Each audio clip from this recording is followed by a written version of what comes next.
libraire, sort Avengers versus X-Men dans la toute nouvelle collection Marvel Pocket, Marvel Poche. Ça ne coûte que 8 € et c'est l'occasion de découvrir ce crossover qui oppose les Avengers aux X-Men. Avengers versus X-Men, c'est l'événement de 2012. Vous le savez, aux États-Unis, chaque année, Marvel propose un event, un crossover mettant en scène les personnages principaux pour qu'ils se rencontrent, s'affrontent ou s'unissent contre une menace commune. C'est devenu quelque chose de récurrent, c'est devenu une habitude. C'est parfois un petit peu épuisant de voir que les séries sont chamboulées par ces événements cosmiques, planétaires et qui touchent toutes les séries. Certains sont de qualité, d'autres le sont un petit peu moins. On se souvient de grands événements comme Civil War par exemple, que vous avez adoré, House of M, des événements comme ça qui ont marqué l'histoire. Et certains sont devenus totalement cultes.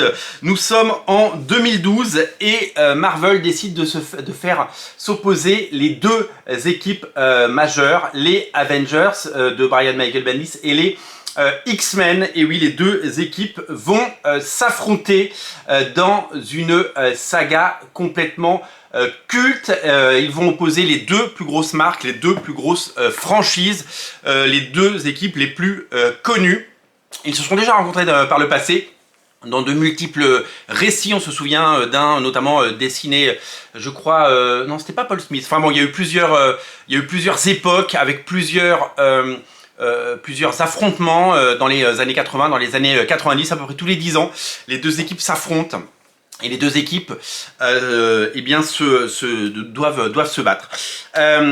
Ils décident pour cet événement de faire quelque chose d'énorme. 12 numéros et plein d'épisodes à côté, ce qu'on appelle des tie-in dans les comics. Et tous ces épisodes sont réunis aux États-Unis dans un seul volume que voici. En France, ça a été réuni dans 2 Deluxe, donc un qui est beaucoup plus petit que l'autre comme vous le voyez, 2 Deluxe. Et cette série, l'intégralité de ces 2 Deluxe, parce qu'il y a tous les épisodes là-dedans, ressort dans la collection Marvel Pocket et ça sortira en 2 volumes. Le premier ne coûte que 8 € et vous pouvez très facilement vous plonger dedans. Alors pourquoi Panini a choisi de débuter avec Avengers versus X-Men? Eh bien tout simplement parce que ce sont 2 équipes totalement cultes et que ce sont 2 équipes que tout le monde connaît ou connaît à peu près. Et donc du coup, c'est l'occasion de découvrir cela. Ça s'appelle A versus X, AVX. Et on pourrait peut-être même regretter qu'ils n'aient pas changé le nom, qu'ils n'aient pas appelé ça Avengers versus X-Men, parce que peut-être que pour un lecteur qui ne lit pas de comics, c'est pas évident ce A versus X, même si l'image magnifique couverture de Jim Cheung parle d'elle-même. Peut-être que ça aurait été bien de marquer Avengers versus X-Men comme c'est marqué par exemple sur les Deluxe, parce que c'est la même couverture, regardez, pour le Deluxe. Pourquoi ce choix? Eh bien parce que c'est un crossover qui peut éventuellement vous permettre de découvrir ces 2 équipes et de voir un affrontement épique, surtout que c'est réalisé par les plus grands noms de la bande dessinée américaine. Pour ce crossover, d'habitude, pour les crossovers, pour les events, ils aiment bien prendre une seule équipe d'artistes, un scénariste et un dessinateur, mais pour cet événement, Marvel a décidé de partir sur la crème de la crème de ce qui étaient les auteurs à l'époque. Certains ne sont plus là. Brian Michael Bendis, évidemment, qui faisait les Avengers et qui, suite à ça, fera les X-Men. Jason Aaron, qui avait fait du Wolverine and the X-Men. Ed Brubaker, qui avait fait du X-Men et qui, depuis, a totalement quitté Marvel, vous le savez, pour faire ses propres séries qui sont publiées chez Delcourt, comme Fatal, comme Criminal, comme Reckless. Jonathan Hickman, qui lui est parti mais qui est revenu puisqu'il a relancé les X-Men ensuite. Matt Fraction, qui lui est parti et qui ne reviendra pas, qui fait aussi ses propres séries. Et Jeff Loeb, le fantastique Jeff Loeb, scénariste cultissime. Au dessin, c'est pareil. Les meilleurs des meilleurs. Frank Shaw qui fait l'épisode introductif, l'épisode 0.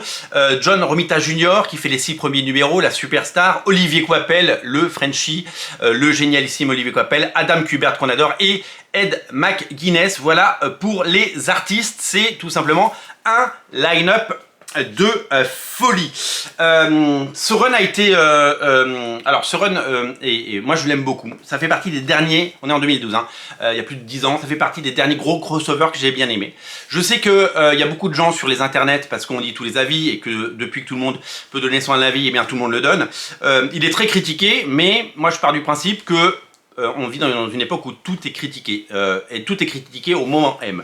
C'est-à-dire que quand quelque chose est annoncé et sort, si vous écoutez des podcasts, si vous regardez les sites internet, les forums, si vous regardez les gens qui en parlent, eh ben, tout est de la merde. Tout est de la merde, et les gens aiment bien taper sur les trucs. Et moi, ça a tendance à m'horripiler, d'abord parce que c'est pas toujours vrai, en plus parce que c'est un avis, eh bien... subjectif et que c'est l'avis de chacun, ça veut pas dire que tout le monde pense ça, et que dans le monde des comics il y a une communauté hyper virulente qui aime bien taper sur tout. Ce qu'il faut savoir aussi, c'est que le temps eh bien, peut réhabiliter certains trucs, c'est-à-dire que quand les choses sortent, on lit énormément de choses mauvaises et puis on se rend compte au fil du temps que les gens aiment bien et que finalement c'est devenu culte. Moi, je vais vous donner un seul exemple, la gamme Ultimate, qui quand elle est arrivée, elle s'est fait défoncer. Et à l'époque, il n'y avait pas Twitter, hein, il n'y avait pas Facebook, il n'y avait pas tous ces réseaux sociaux, il y avait beaucoup de forums. Et ben la gamme Ultimate, elle se faisait défoncer régulièrement en disant que c'était mieux avant, et que tout ça, que John Byrne, faites revenir John Byrne, etc. Pour les Ultimate X-Men. Mark Millar, c'est nul. Enfin, on lit tout le temps des choses. Mark Millar, c'est pas nul. Mark Millar, il y a des trucs très bien, il y a des trucs moins bons, mais Mark Millar, c'est quand même le haut du panier. C'est quelqu'un qui a compris comment il fallait produire des comics avec des bons dessinateurs, avec un bon pitch, avec une bonne histoire, avec des cliffhangers, avec des retournements de situation. C'est quelqu'un qui sait écrire et il l'a prouvé à travers tout ce qu'il a pu faire tout au long de sa carrière. Donc, c'est un peu épuisant de voir les gens taper systématiquement sur les titres parce que il y a un moment, si on ne lit que les critiques, eh ben, il n'y a rien de bon et c'est à se demander pourquoi ces gens-là lisent des comics. Moi, je vais vous parler de mon avis personnel et il n'engage que moi. Je vais pas vous mentir, il y a certains qui vont dire « Ah ben c'est parce que Panini t'ont envoyé le Marvel Pocket que tu vas en dire du bien ». C'est vrai qu'ils me l'ont envoyé et ça fait plaisir. Avengers vs X-Men, je l'ai en single issue, c'est-à-dire que j'ai tous les numéros sortis à l'époque. Je l'ai en sorte de mini-omnibus à 75 $ aux États-Unis. J'ai la version française en 2 tomes. Et j'ai maintenant le Marvel Pocket, parce que j'ai eu la chance de le recevoir. Mais tout le reste, je l'ai payé. Donc, cette série, je l'aime bien. Et je vous le dis sincèrement, j'aime bien cette série. Je la trouve assez sympa. On est en 2012. Vraiment, elle me plaît parce qu'il y a énormément de talent. Et c'est surtout la fin est tout simplement géniale, avec le nouveau statu quo que je ne vais pas vous spoiler. Nous sommes en 2012. Pour les X-Men, vous savez, c'est l'époque qui est pas terrible, les X-Men. Enfin, qui moi me plaît pas trop, où les X-Men, vous savez, sont à San Francisco.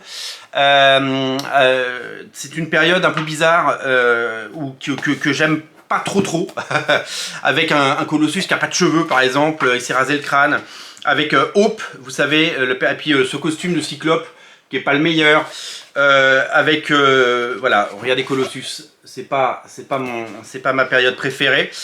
C'est une période des X-Men, moi qui suis un gros et fervent lecteur des X-Men, c'est pas une période qui m'a captivé, vous voyez. C'était une petite, il y a des périodes fastes dans les X-Men, il y en a des moins bonnes. Mais je crois que c'est à ce moment-là qu'on avait eu un nouveau numéro 1 par Carlos Pacheco, je l'avais pris à l'époque. Et de toute façon, je prends quasiment tout des X-Men, donc j'ai cette maladie qui fait que je prends énormément de choses.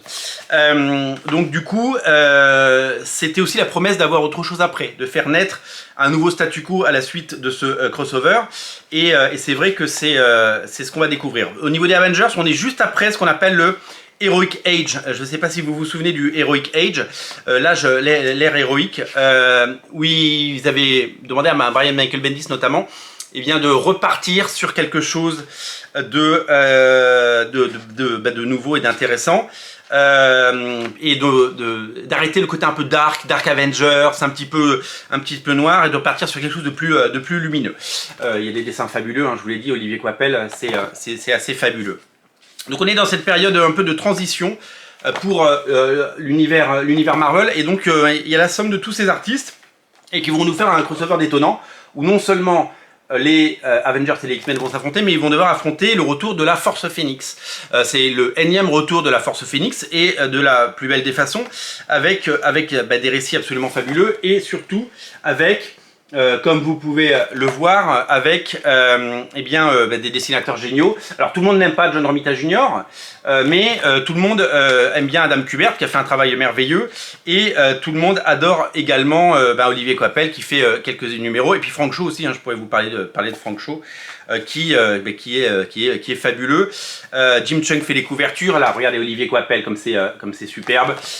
Donc vraiment un pool de dessinateurs absolument génial, qui évidemment régale, et évidemment met en scène l'ensemble de ces héros dans une saga cultissime dessinée par les plus grands, et avec évidemment un final que je vous laisse découvrir, qui donnera un nouveau statu quo et qui sera tout simplement génial. Donc Avengers vs X-Men, moi c'est quelque chose qui me plaît, et c'est quelque chose que j'ai beaucoup aimé lire à l'époque, et que je prends plaisir à redécouvrir, et que je comprends comme choix éditorial, parce que c'est vraiment quelque chose qui pourrait marquer et qui peut présenter une palette. Alors oui, vous n'allez pas tout comprendre si vous n'avez jamais lu d'Avengers ou de X-Men, parce que ça prend l'histoire à un moment, mais moi quand j'ai débuté les X-Men dans les pages de Titan, et avec les nouveaux mutants, et puis dans Special Strange, je comprenais pas tout, et j'ai raccroché les wagons après, parce qu'il y a toujours une partie de raccrochage de wagons. Si vous voulez débuter des séries depuis le départ, je vous invite à lire Ultimates concernant les Avengers et Ultimate Spider-Man dans la même collection, parce que là vous ne serez pas perdu. Alors qu'est-ce qu'on trouve dans ce premier album? Il coûte 8 €. En fait, alors ce qui s'est passé, c'est qu'aux États-Unis, il y a eu la série principale, 12 numéros plus le numéro 0. Donc ça, c'est la série principale, c'est la saga principale. Dans les événements aux États-Unis, chez Marvel, il y a toujours une saga principale. Et il y a toujours des épisodes qui se raccrochent à côté. Donc aux États-Unis, et en tout cas en version française, c'est sorti en 2 deluxe.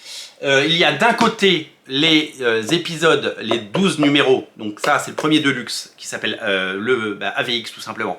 Vous avez les 12 numéros de la série plus l'épisode 0, et dans le deuxième vous avez ce qu'on appelle les tie-in, les épisodes à côté, avec notamment une mini-série qui s'appelait Avengers vs X-Men, versus. Et c'était en mode fight, c'était en mode jeu vidéo, où c'était Captain America contre Colossus contre Spider-Man, Captain America contre Gambit, voilà, je vous montre un peu des pages, et par les plus grands dessinateurs. Là on a Colossus contre Spider-Man, et donc du coup il y a un mode jeu vidéo. Là on a Daredevil contre Psylocke, voilà, et c'était assez fun. Et donc le choix de Panini dans la précédente collection, qui est toujours disponible, c'était de mettre la série principale pour ceux qui veulent que la série principale, et de l'autre côté tous les tie-in dans un petit volume à côté.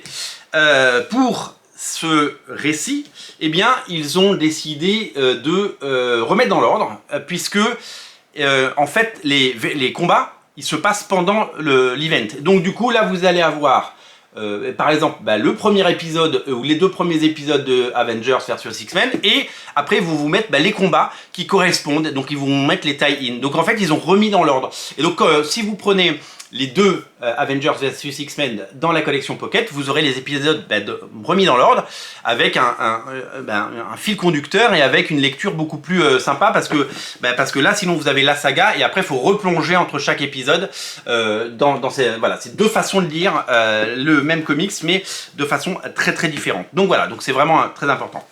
Donc moi je me réjouis de ça, et j'espère que ça en appellera plein d'autres. Évidemment, on peut imaginer d'autres événements dans la collection Pocket. Alors cette collection Pocket, elle est quand même destinée à faire découvrir des comics à des gens qui n'en liraient pas. Donc est-ce que c'est pertinent de mettre Civil War? Est-ce que c'est pertinent de mettre House of M? Est-ce que c'est pertinent de mettre ce type d'événement, ou est-ce qu'il faut plus aller vers des choses type Ultimate Fantastic Four, des choses comme Ultimate X-Men bien sûr, qui ne sont toujours pas annoncées, ou des récits avec un point de départ, quoi, avec quelque chose qui forme un tout, et puis qui est suffisamment moderne pour plaire à un lectorat d'aujourd'hui. Ça c'est Panini qui le décidera. Je pense que le but de la collection Pocket n'est pas de rééditer tout ce qui est déjà sorti dans la collection Must Have par exemple, ou en Deluxe, mais de choisir des choses qui soit sont des séries au long cours comme Ultimate Spider-Man, puisqu'il y aura 11 tomes, soit qui sont des événements marquants. Donc nous verrons d'abord si la collection est un succès, et on souhaite que ce soit un succès, et puis on verra si la série propose des choses très différentes à l'avenir, ou si elle fait un choix éditorial fort, c'est ce que nous découvrirons. On sait que le format marche, puisque Urban a eu certains succès absolument incroyables, notamment avec des séries comme, je crois que c'est La Cour des Hiboux, qui s'est vendue à 17 000 exemplaires, d'après ce que j'avais entendu. Donc ça c'est tout simplement fabuleux. Mais on sait aussi que Urban, sous prétexte de dire oula, on va laisser la série, la collection s'installer, n'en sort que très peu cette année, parce que même s'il ne l'avoue pas, quand on vend 17 000 exemplaires de Batman La Cour des Hiboux, eh ben on vend plus de format La Cour des Hiboux à 15 balles. Et donc du coup, ça attaque un peu les ventes. Donc si on passe tous les grands classiques ou tout ce qui fait le fond de catalogue dans la petite collection à petit prix, eh bien ça commence à attaquer sérieusement les ventes du catalogue. Et donc du coup, le risque est de ne plus vendre. Parce que vous le savez, cette promotion et ces albums à 8 €, c'est génial qu'ils existent. Mais nous sommes quand même sur quelque chose qui eh bien, ne fait gagner d'argent absolument personne. Votre libraire ne gagnera pas d'argent. L'éditeur le fait ça pour faire de la publicité et pour faire découvrir les comics. Hein, c'est un peu les kiosques d'aujourd'hui. Donc il faut vraiment avoir conscience que ce n'est pas une collection qui est faite pour remplacer intégralement. Vous ne verrez, je pense, jamais de nouveautés dans cette collection, mais vous verrez certainement des classiques et des choses faciles pour les nouveaux lecteurs. Et en tout cas, on lui souhaite un formidable succès et on souhaite évidemment que ces titres amènent les lecteurs à peut-être eh bien, découvrir certaines sagas en album et peut-être transmettre ce virus des comics au maximum de personnes. Voilà, donc ça sort cette semaine et je vous invite évidemment à le découvrir si ce titre vous intéresse, bien entendu. Ne ratez pas AVX, c'est disponible pour 8 € absolument partout à partir de mercredi et c'est un très bon crossover que moi j'ai pris plaisir à redécouvrir à travers cette vidéo et en reparcourant toutes ces pages. Salut!